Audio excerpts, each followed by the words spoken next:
دوستای عزیز، شما شاهد هستید که دقیقا یک بارو برف باریده. یعنی این که برف از جمع کردن نیست. اگر بخواهی جمع کنی دیگه جارو نمیشه. اینه به این صورت باید دیر جارو کنید. آموزش برای برف جارویه.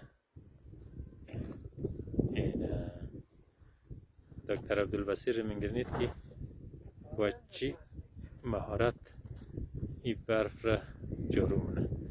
و این حاجی علی احیای که اینجا هم خدمت ارز کنم که این هم در حال برف جارو کرده. برف بسیار خوب باریده. خداوند انشاءالله خیر و برکتش را عنایت فرماید.